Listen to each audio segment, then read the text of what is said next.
Herkese salamlar. Sizə manipulyasiyanın bir növündən də danışım. Çünki sosial şəbəkələr həyatın özü də, hansı ki ölkədə saxtakarlıq, yalan illər uzun davam edəndə artıq insanlar manipulyasiyaya öyrəşirlər və manipulyasiya növlərindən biri də budur ki, tutaq ki mən siyasətdən yazıram, müxalif fikirlər bildirirəm və bu zaman gəlib yazırlar ki, sizin yazmağınızın, deməyinizin heç bir əhəmiyyəti yoxdur. Yəni boş-boşuna yazırsınız, danışırsınız və bu insanlara bəzən yazığım gəlir, bəzən də qəribə gəlir ki, nədən insanlar bu qədər ümidsizdir ki, adi sözün belə əhəmiyyətini anlamırlar. Halbuki söz tarix boyu ən güclü silah olubdur.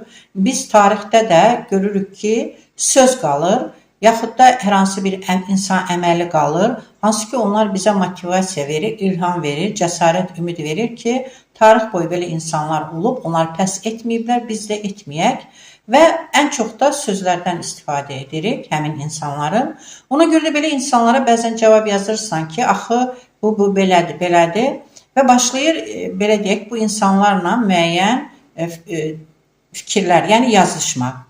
Və sonra bu insanlar müəyyən dövr keçəndən sonra görürsən ki, bu insanlar sadəcə ilgi görmək üçün, yəni sadəcə bir insanı elə bil ki, özlərinə diqqəti cəlb etmək üçün bax bu cür üsuldan istifadə edirlər. Zaman keçdikcə belə insanları öyrənəndə onları kənarlaşdırırsan, onları hətta virtual aləmdə də, həyatda da çox gözəl blok eləmək olur. Amma zaman keçdikdən sonra görsən o insanlar gəlir, yenə yazırlar ki, sən müxalif idin, bəs nə oldu, indi müxalifətlikdən deyəsən əl çəkibsən. Bu insanlar illər ötüb, yenə heç nə anlamırlar ki, insan bir xətli gedə bilməz. Həyat müxtəlif çalarlardan ibarətdir və o çalarlardan istifadə etmək lazımdır. O insanlar bunu anlamaz. Çünki illərlə heç nə etmirlər, eyni tempdə, eyni moddadılar. O aşağı moddan yuxarıya keçmək üçün özünü inkişaf etdirmək lazımdır.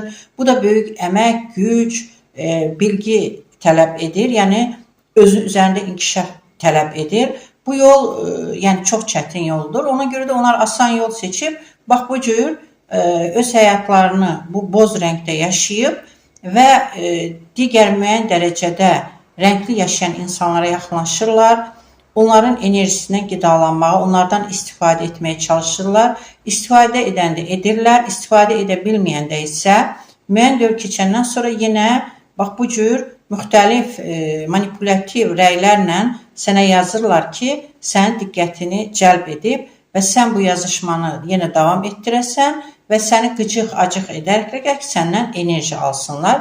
Çünki nə isə anlayan, qavrayan insan bax bu cür atmacalı, kinayəli, yəni bu cür toksik qala bilməz. İnsan səmimi, dürüst olduqca onun yəni enerjisi həmişə olacaq, onun başqalarına ehtiyacı olmayacaqdır və amma sən sənə düşəni etməlisən ki, Tanrı evrin də sənin üçün kömək eləsin. Yoxsa bəzən olur ki, insanlar özləri bir şey eləmirlər, hər şeyi Allahdan gözləyirlər. Mən yox.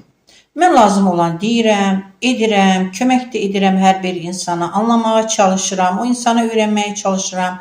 Və o insanlar nəticədə mənə pislik edirlərsə, mən onları həyatımdan çıxarıram və gerisini də Allaha tapşırıram. Tanrı mənə o qədər çox istəyir ki, o insanlara məni yaralayan, incidən, mənə toksik enerji verən, mənim arxamca danışan üzdə gülüb, o insanları elə cəzalandırır ki, mən özüm mat qalıram.